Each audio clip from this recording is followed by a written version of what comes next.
जवन करे के बड़ा जज करी चुपचाप स्वीटर साल होई धरी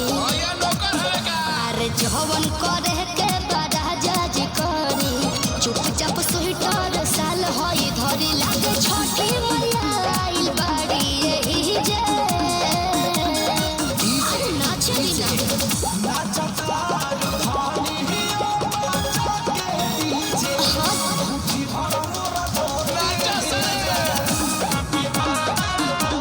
ना करी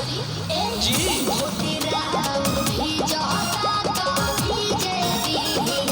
खुशी मोर नहीं भीजे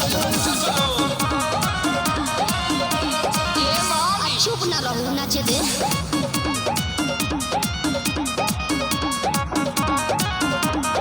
अच्छा ये बात बतावा हाँ? एगो तो छठ घाट पाइल बारू अच्छा आ घूघ तान के लगलू नाचे कोनो छठी माई के गीत याद नहीं खे गावा अच्छा गावा तनी रवि बाबू आजा पेली के बबुआ के पापा पियरी ई बात है हां अरे पेली के बबुआ के पापा पियरी अरे जिया हमार रख दे के भइले तू तो नाचत गावत बारू मोरा धनिया हमरा लागत रे जा यही से तो कहते नाच ले दे देहिया में गर्मी आ जाए स्वामी चुपचाप बरत लप की जे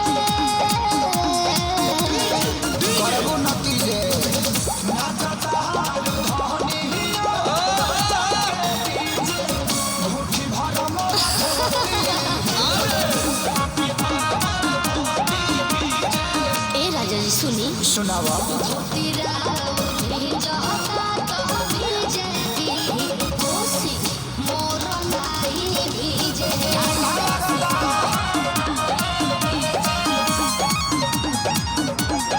म्यूजिक बाय रविराज देवा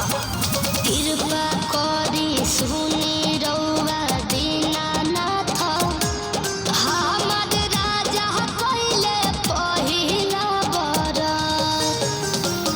हमली के गोदी भरली छठी मैया अंगनाम कोसिया भरत ई जवन लइकवा खेला था ई छठिए माई के देहाला ना एही से त नाचतानी अखिल पूजा पाठ मन से कीजे